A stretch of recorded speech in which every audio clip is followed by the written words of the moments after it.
Voter SIR এ document কিন্তু সকলকেই দেখাতে হবে। গতকাল সুপ্রিম কোর্টে ভোটার এসআইআর এর যে প্রক্রিয়া সেই নিয়ে কিন্তু শুনানি ছিল এবং তাতে কিছু গুরুত্বপূর্ণ আপডেট উঠে এসছে। আপডেটগুলির বলতে যে ভোটার কার্ড, আধার কার্ড, প্যান কার্ড এগুলোকে মান্যতা দেওয়া হবে কিনা অ্যাজ এ ডকুমেন্ট হিসাবে, এবং আরো অনেক আপডেট এখানে উঠে এসছে। তাই জন্য ভিডিওটি বলবো অবশ্যই স্কিপ না করে পুরোটা দেখুন, কারণ এগুলো আপনাদের ক্ষেত্রে জানা অবশ্যই প্রয়োজন। আরেকটি অনুরোধ রইল, চ্যানেলে যদি নতুন হয়ে থাকেন তাহলে অবশ্যই চ্যানেলটিকে সাবস্ক্রাইব করবেন, আর ভিডিওটি যদি ভালো লেগে থাকে তাহলে অবশ্যই ভিডিওতে একটা লাইক আর কমেন্ট করে দেবেন। তাহলে এখানে আপনারা দেখতে পাচ্ছেন এটা আনন্দবাজার পত্রিকার গতকালে যেটা হয়েছে। দেখুন, নির্বাচন কমিশন ঠিকই আধার নাগরিকত্বের প্রমাণ হতে পারে না, বিহারের ভোটার তালিকা মামলায় বলল শীর্ষ আদালত। এবার আমরা নিচের দিকে চলে যদি আসি তাহলে এখানে দেখাচ্ছে দেখুন কি কি বিষয় উঠে এলো শুনানিতে। মঙ্গলবার দুপুর 12টা নাগাদ বিহারের ভোটার তালিকার বিশেষ এবং নিবিড় সংশোধন সংক্রান্ত মামলার শুনানি শুরু হয় সুপ্রিম কোর্টে। দীর্ঘ সময় ধরে চলে শুনানি, মাঝে কিছুক্ষণের বিরতির পর বিকাল 4টে পর্যন্ত এই মামলা শোনেন বিচারপতি সূর্যকান্ত এবং বিচারপতি জয়মাল্য বাগচি। মঙ্গলবারের শুনানিতে পেয়ে উঠে এসেছে আধার নথির প্রসঙ্গ। শীর্ষ আদালত পর্যবেক্ষণ, আধার নাগরিকত্বের প্রমাণ হতে পারে না, এই নথির ক্ষেত্রে নাগরিকত্ব আলাদা করে যাচাই করার প্রয়োজন বলেই মনে করছে সুপ্রিম কোর্ট। নির্বাচন কমিশন আগেই হলফনামা দিয়ে আধার নথির প্রসঙ্গে নিজেদের আপত্তির কথা সুপ্রিম কোর্টকে জানিয়েছিল। আধার নথি কোনো নাগরিকত্বের প্রমাণ নয় বলেই সেই সময় জানিয়েছিল কমিশন। মঙ্গলবার শীর্ষ আদালতের মন্তব্য, নির্বাচন কমিশন ঠিকই আধার নথি নাগরিকত্বের প্রমাণ হতে পারে না, তবে কমিশন এই বিশেষ এবং নিবিড় সংশোধন করার এখতিয়ার রয়েছে কিনা সে প্রশ্ন উঠে আসে আদালতে। শুনানির এক পর্যায়ে বিচারপতি কান্ত বলেন, নির্বাচন কমিশনের এই প্রক্রিয়া করার ক্ষমতা রয়েছে কিনা সেটা দেখতে হবে। 2003 সাল হোক অথবা 2013 সাল, তাতে কিছু যায় আসে না। মামলার শুনানি চলাকালীন আইনজীবী কপিল সিব্বল আদালতে জানান, আবেদন করার জন্য কমিশন যে নথিগুলির কথা বলেছে যদি তা কারোর কাছে না থাকে তবে তিনি কিভাবে আবেদন করবেন। যদিও বিচারপতি কান্ত বলেন, ফর্মে কোথায় লেখা আছে সব নথি থাকা বাধ্যতামূলক। তিনি আরো বলেন, নাগরিকত্বের জন্য কোনো একটি নথি অবশ্যই থাকতে হবে। প্রত্যেকেরই কিছু না কিছু নথি রয়েছে। একটি সিম কার্ড কিনতে গেলেও নথি দিতে হয়। উদাহরণ হিসাবে বলছি, জাতিগত শংসাপত্র অনেকে দিতে পারেন। কোনো নথি অবশ্যই রয়েছে। সরকার বা স্থানীয় প্রশাসন কর্তৃক দেওয়া কোনো না কোনো নথি কমিশন তো গ্রহণ করছে। আধার নাগরিকত্বের প্রমাণ নয়, নির্বাচন কমিশন আগেই জানিয়েছিল আধার নথিকে নাগরিকত্বের প্রমাণ হিসেবে বিবেচনা করা যায় না। এবার কমিশনের সঙ্গে সহমত সুপ্রিম কোর্টও। শীর্ষ আদালতের বিচারপতি সূর্যকান্তের পর্যবেক্ষণ, আধার নথিকে নাগরিকত্বের চূড়ান্ত প্রমাণ হিসেবে নেওয়া যায় না বলে জানিয়েছে কমিশন। তারা ঠিকই বলেছে, এই নথির ক্ষেত্রে নাগরিকত্ব আলাদা করে যাচাই করতে হবে। বুধবার ফের এই মামলার শুনানি রয়েছে সুপ্রিম কোর্ট, অর্থাৎ আজকেও কিন্তু এই মামলার একটি শুনানি রয়েছে। কমিশনের ভূমিকায় প্রশ্ন, আইনজীবী সিংভি আরো বলেন, এই পুরো প্রক্রিয়ায় এখতিয়ার বহির্ভূত, নাগরিকত্ব নির্ধারণের কমিশনের কাজ নয়। নির্বাচনের 2 মাস আগে তারা এসআইআর শুরু করে ভোটার বাদ দিতে পারে না। নাগরিকত্বের কারণ কাউকে যদি বাদ দিতে বলে প্রয়োজনীয় আইনি প্রক্রিয়া মেনে চলতে হবে। যদি কমিশনের পরীক্ষা আপনি নাগরিকত্বের প্রমাণ করতে না পারেন তবে ধরে নেওয়া হচ্ছে 2003 সাল থেকে 2025 সাল পর্যন্ত আপনি ভোটার তালিকা থেকে বাদ। আধার এবং ভোটার কার্ডে কেন আপত্তি, ফের প্রশ্ন। আইনজীবী অভিষেক মনু সিংভি মঙ্গলবার ফের আধার কার্ড এবং ভোটার কার্ডের বিষয়ে প্রশ্ন তোলেন। তার প্রশ্ন, আধার এবং ভোটার কার্ড গ্রহণ করতে কমিশনের আপত্তি কোথায়? নাগরিকত্বের প্রমাণ নয় বলেই কি আপত্তি কমিশনের? সংসদের অধিকারে হস্তক্ষেপের অভিযোগ। দিল্লিতে বসবাসকারী বিহারের ভোটারদের হয়ে আদালতে সওয়াল করেন আইনজীবী বৃন্দা গ্রোভার। তাদেরও খসড়া তালিকায় নাম ওঠেনি বলে অভিযোগ। আইনজীবীর বক্তব্য, সংসদে অধিকারের উপর হস্তক্ষেপ হচ্ছে, এই প্রক্রিয়ার নিয়ম সংসদ দ্বারা পাশ হয়নি। কেন এই 11টি নথি বেছে নেওয়া হলো? কমিশন কিভাবে এটা ঠিক করলো? 2003 সালের নথি যে কেউ দেখাতে পাবেন। কমিশন আইনজীবী বলেন, 2003 সালের তালিকা যে কেউ দেখতে পাবেন, এর জন্য কোনো নথি লাগবে না, কারো কাছে যেতে হবে না। তখন বিচারপতি কান্ত বলেন, হতে পারে বিশ্বাসের উপর ঘাটতি থেকে কমিশনকে বলা হচ্ছে।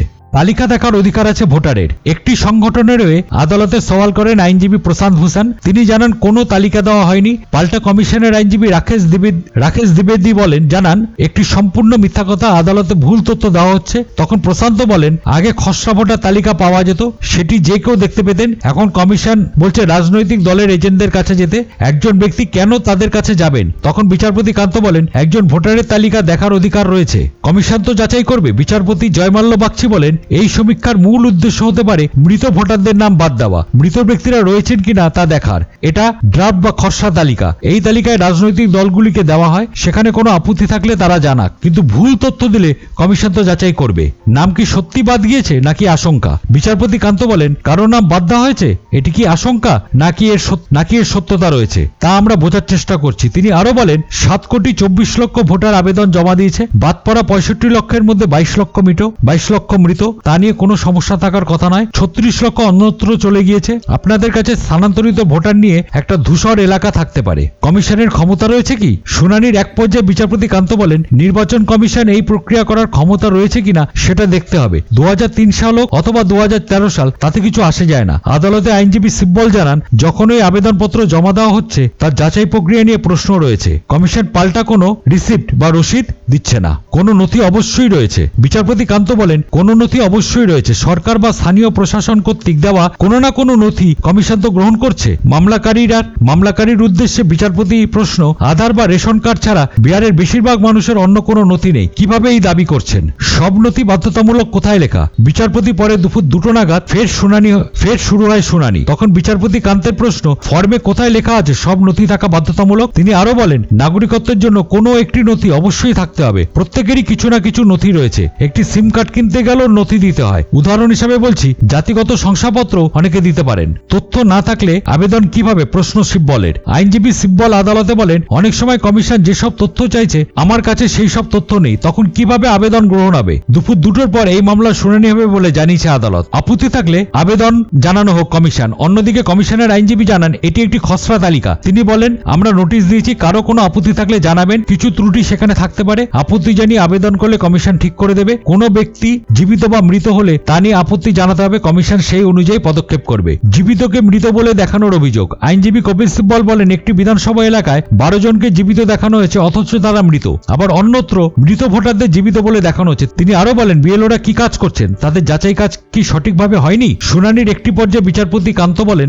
যাদের আপত্তি তারা কোথায়, তাদের তালিকা জমা দিন। তবে সিব্বল জানান, অনেক বুথে এই রকম ঘটনা হচ্ছে, সেক্ষেত্রে মামলাকারী পক্ষে কিভাবে তা ট্র্যাক করবে তা নিয়ে আদালতকে প্রশ্ন তোলেন সিব্বল। মঙ্গলবার দুপুর 1টার কিছু আগে বিহারে বিশেষ এবং নিবিড় সমীক্ষার শুনানি শুরু হয়। আইনজীবী গোপাল সুব্রমণ জানান, গত শুনানিতে বিচারপতি বাগচি মন্তব্য করেছিলেন, গণহারের নাম বাদ গেলে আদালত হস্তক্ষেপ করবে। 65 লক্ষের নাম বাদ গিয়েছে। বিচারপতি সূর্যকান্ত জানান, নথি যাচাই করে আদালত এই বিষয়টি দেখবে। শীর্ষ আদালতে হলফনামা। সম্প্রতি সুপ্রিম কোর্টে হলফনামা দিয়ে কমিশন জানিয়েছে, নোটিশ না দিয়ে কোনো ভোটারের নাম বাদ দেওয়া হবে না বিহারে। শনিবার আদালতে জমা দেওয়া ওই হলফনামায় কমিশন বলেছে, সে রাজ্যের ভোটার তালিকায় থাকা ভোটারদের নাম বাদ দেওয়ার আগে নোটিশ ধরানো হবে। সেখানে উল্লেখ থাকবে কি কারণে ওই নাম বাদ দেওয়া হচ্ছে। হলফনামায় এও বলা হয়েছে যে সাধারণ ন্যায় বিচারের নীতি মেনেই ভোটার তালিকা থেকে নাম বাদ দেওয়া গিয়েছে। এমন কেউ কমিশনকে নিজেদের বক্তব্য জানাতে পারবেন এবং নিজেদের দাবির সপক্ষে প্রয়োজনীয় নথি জমা দিতে পারবেন। খসড়া তালিকায় প্রশ্ন। বিহারের ভোটার তালিকার বিশেষ এবং নিবিড় সংশোধনের প্রক্রিয়াকে চ্যালেঞ্জ করে